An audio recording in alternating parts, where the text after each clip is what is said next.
So I was going my rant into the kingdom. It's beautiful when you go into the kingdom scriptures, because that's faith booster, right? Seeing this eternal glory and exhortation and exalting and permanent glory to the Lord, of the Lord, and just perfection, right?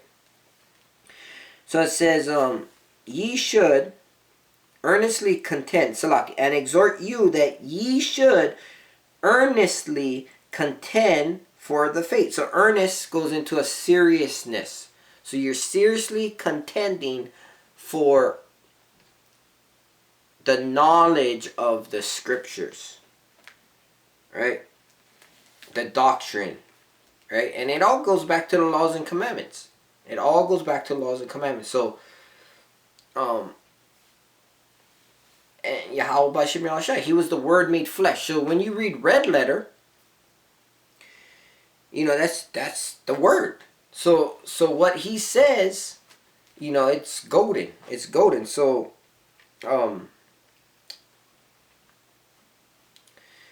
just for instance, you can find the laws of Moses, right? In Numbers, Leviticus, Deuteronomy. You can find it all in the Torah, right? I believe it's Tanakh. In the Pelu, in the Hebrew. Now, Yahweh Shai on the scene, right? And Solomon, beautiful epistles, beautiful teachings. In the so-called New Testament, right? When he came on the scene, he expounded on the law as far as adultery, as far as murder, right? If you even think on committing adultery with one of another man's woman, you've committed adultery. If you look at her to lust over her, you committed adultery. If you even hate your brother in your mind, you've committed a murder. You're a murderer, right? And that's where he also expounded, who you've done to the least of them, you've done to me, right? So that's why we exhort our brethren, sistren, to the most of our ability, without falling out of our own salvation, right? So so Yahushua expounded on the law. He expounded on it. So he escalated. He didn't add to, but he put a statute, right? So you had the commandment, the law, there, and then commanded to keep it, and then the statutes is the little details about it, right? You can trim your beard, but you can't mar it. You can't edge it up, right? Because then you're considered like these heathens. So don't be like the heathens, right? So that would be statutes to the laws and the commandment of keeping it, right? So now it says, contend for the faith which was once delivered unto the saints. What was delivered unto the saints, right? Who are the saints?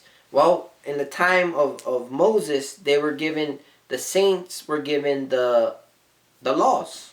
That's what was delivered to the saints. It was a covenant made with Israel, right? So Israel is the saints. Okay, so that's the point on, and again, that's just in the spirit. I really wanted to go into Revelation. That's what I was gonna do this talk on tonight. But in the spirit, it's just rule over. We need to rule over our spirit. We need to rule over it, guide it with our mentality, our discipline, self-control, and humility, right? Because I'm going to end it with this. and I'll do another breakdown, because that's the spirit. It takes you where it wants to go.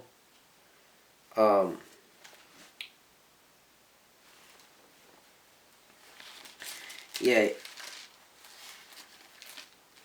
All praises to the Most High.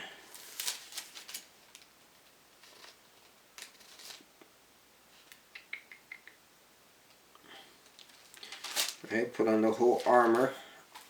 We love that. We love Ephesians, but I want to get Galatians.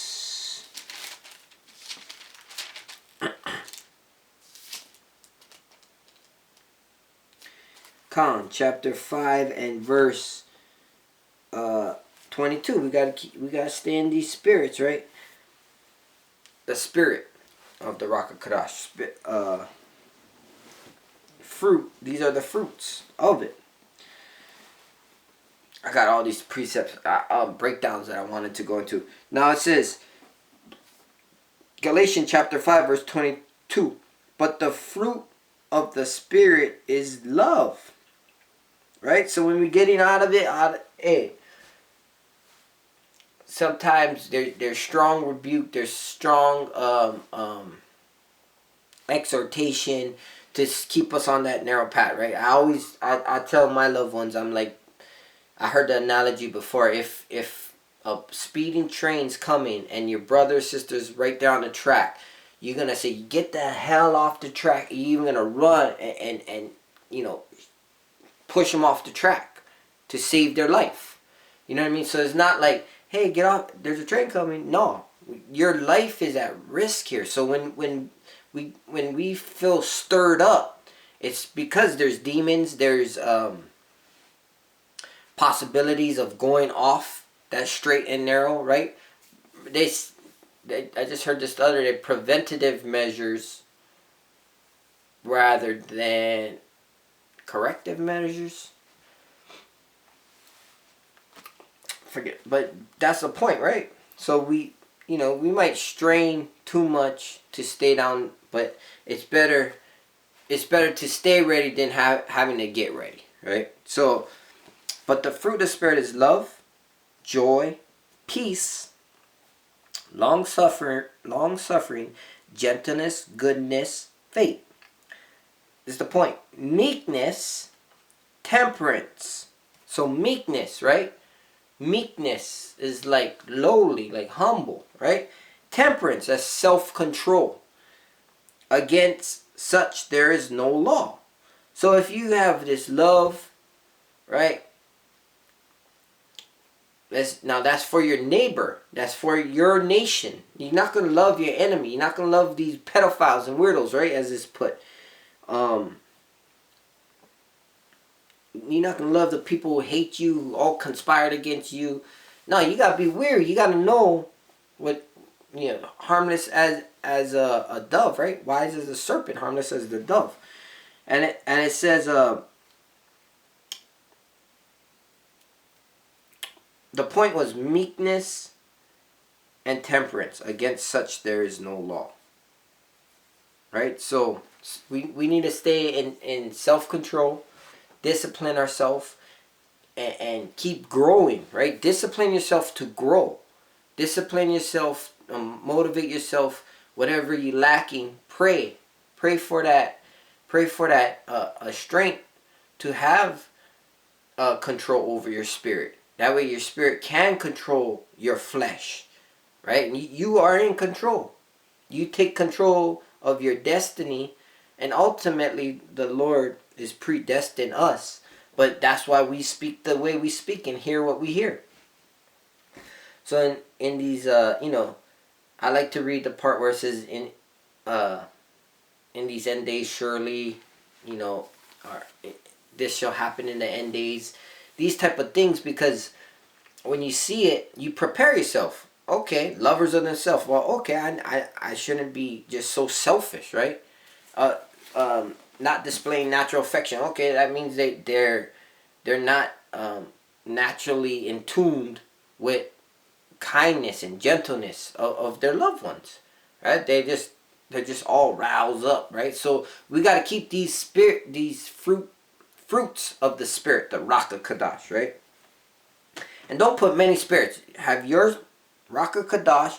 May the Lord use our temple, His temple, for His Spirit, and may we cleanse out all iniquity and impurities, so that we can keep pumping to this beautiful day of Yahweh Bashim Yahushai. When He comes and we say, Yahweh Bashim Yahushai, worthy is the Lamb, right?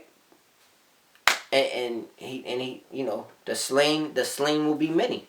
You know, it's just a beautiful kingdom from there. That's where I wanted to get into Revelation 14. You know, I was reading it the other day, and it's powerful. You see everything happening.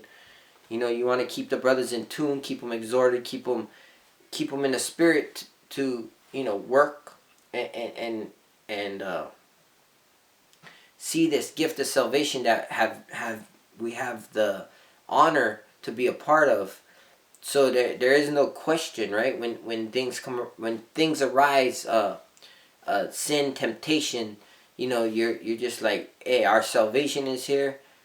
You know, screw that. You know, F that. You know, right? Fuck Satan, straight up. That's what it is. You know, it's all praises Yahweh Bashim Yahushai, and you know, we kings and priests of Yahweh Bashim Yahushai, we have strength over the left hand side. You know, he works for us. So, you know, we gotta be walking what we talk, right? And with that, I say Kahala Yahweh Bashim Yahushai Bashim Raka Kadash Kwam Yashala Shalom.